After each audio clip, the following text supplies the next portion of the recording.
Hey everyone, look, it's Christmas in July. Can you feel it? Brr, it's cold. All these big beautiful presents for these big beautiful corporations. Failed President Trump has been touting this big beautiful bill as making America great. But one may have to ask, which America are you referring to? The 1% of billionaires? Sure, it'll be Christmas in July for those billionaires. Woo! But then there's the other America, the America that can't afford gas in their own car, their own health care, their rent, their food. Sometimes they have to make a tough choice between groceries and filling their prescription. Now for the supposed good things that are in this bill, like the no tax on tips. Yet, those are set to expire in a mere 4 years, but I believe the 2017 tax cuts are going to be in perpetuity, meaning extended indefinitely. So in other words, the top 1%, the billionaire class, get whatever they want for as long as they want, and yet us plebeian workers, we get to get our crumbs, this so-called no tax on tips. And yeah, we get a broom and dustpan thrown on us,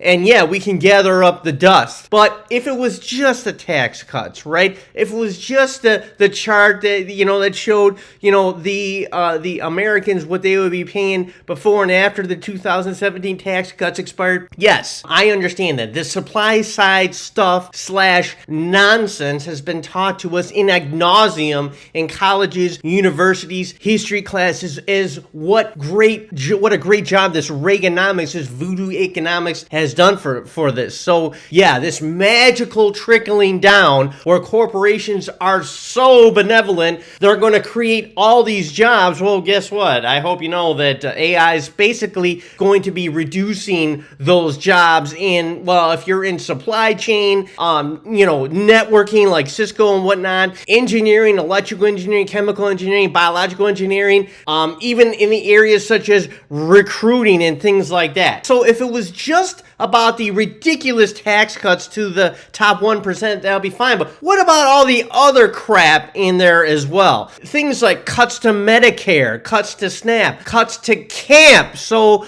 young moms surely won't have a place to take their kids, but you get the billionaires whatever they want, while you pour salt on our wounds and also have to kick the men when they're already down, kicking those poor plebeians when they're already down. Think of it like this: 12 million Americans as a result of this bill will be losing health care coverage. Does that even bother you? So when it's Christmas in July and those big fat cat billionaires are opening up their huge presents, on the other side, you get those orphans and those poor people and the people that, are in rural areas, and they're going to be looking over in the around the corner, looking at these big fat corporations opening up their huge presents. And what do they get? 1.8 million people in rural communities will be losing their health care. Overall, 12 million Americans will be losing their health care. 300, and most people don't understand, it's not just the big beautiful bill what's being passed right now, it's the long-term impact of the Medicaid cuts. Many MAGA, of course there are some MAGA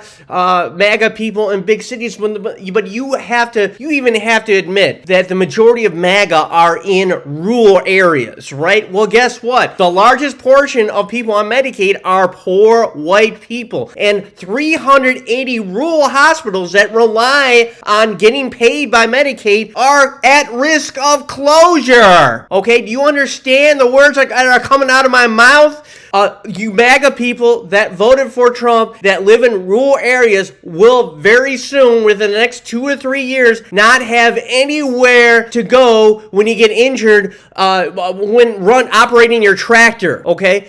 You're not going to have any place to go because the impact of Medicaid cuts is that many of your hospitals will close. And what about these other provisions like this MOU? As it says, according to this, the U.S. has provisionally agreed via a memorandum of understanding, MOU, to provide Israel with almost $4 billion per year through 2028. Why this MOU? Is it because AIPAC would have to file as a foreign agent, perhaps? One would have to ponder this. And yet another question: how long are we going to allow our politicians to not look out after our own interests? Okay. Another question is, aren't politicians, specifically Congress and the president, Are they not public servants? So to the city worker, the cleaning lady, the barkeep, the lone accountant or attorney trying to struggle to keep their office going, is the top 1% your America?